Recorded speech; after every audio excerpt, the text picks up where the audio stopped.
একটা বিশেষ একটা অনুষ্ঠান আমরা এখন শুরু করব। আমাদের অনুষ্ঠানের বিষয় হচ্ছে থ্যালাসেমিয়া সংক্রান্ত। মঙ্গলপুর উচ্চ বিদ্যালয়ে আমাদের আজকে উপস্থিত হয়েছে বর্তমানের থেকে আগত thalassaemia welfare society of Burdwan, একটা নন গভর্নমেন্টাল একটা অর্গানাইজেশন। ওনাদের নিজস্ব একটা থ্যালাসেমিয়া হসপিটাল আছে। সেখান থেকে ওনাদের উদ্যোগে বিভিন্ন জায়গায় এবং বিভিন্ন জেলাতে এরকম ধরনের কর্মসূচি ওনারা করেন। তাই আমাদের বিদ্যালয়ে আজকে এই মুহূর্তে ওনারা এসে উপস্থিত হয়েছেন ওই সংস্থা থেকে।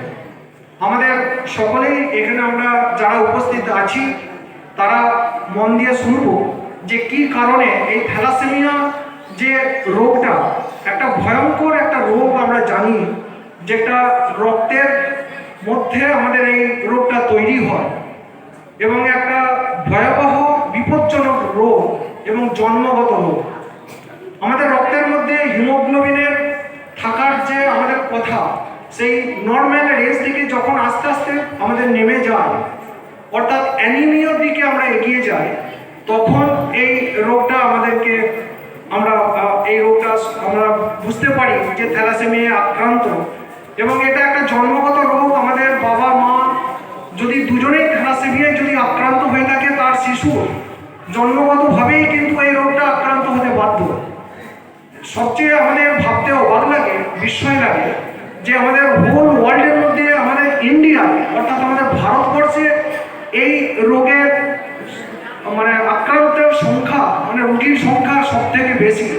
এটা আমাদের কাছে অত্যন্ত একটা ভয়াবহ এবং উদ্বেগের। সেই কারণে আমাদের এই রোগটাকে যাতে করে নির্মূল করা যায়, তার জন্য কিছু প্রতিরোধমূলক ব্যবস্থা আমাদেরকে নিতে হয়। এবং সেটা প্রথম থেকেই যদি আমরা সচেতন হই, তাহলেই কিন্তু এই রোগটাকে আমরা নির্মূল করতে পারবো। বিবাহের আগে যদি আমাদের বাবা মা, অর্থাৎ স্বামী স্ত্রী যদি বিবাহের আগে যদি রক্ত পরীক্ষা করা হয়, এইচবি ইলেকট্রোফোরেসিস বলে একটা আমাদের টেস্ট হয়, সেই হিমোগ্লোবিনের যদি টেস্ট আমরা করি, তাহলে সেখানে থ্যালাসেমিয়া বহন করছে কিনা, এই রোগটা বহন করছে কিনা, সেটাকে আমাদেরকে প্রথমে ডিটেক্ট করতে হয়।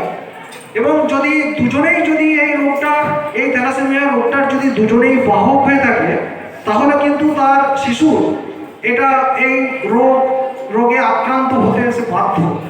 তাই ভয়ঙ্করভাবে আমরা দেখতে পাচ্ছি আমাদের ইন্ডিয়ায় এই রোগের সংখ্যাটা কিন্তু অত্যধিক পরিমাণে দিনের পর দিন বেড়েই চলেছে। এবং শুধু তাই নয়, আমরা বিভিন্ন প্রচেষ্টার মাধ্যমে বিভিন্ন সরকারি উদ্যোগে এবং বিভিন্ন নন গভর্নমেন্টাল যে আমাদের অর্গানাইজেশন আছে, সেখান থেকে এই রোগটার বিরুদ্ধে আমাদের সংগ্রাম চলছে। এবং শুধু তাই নয়,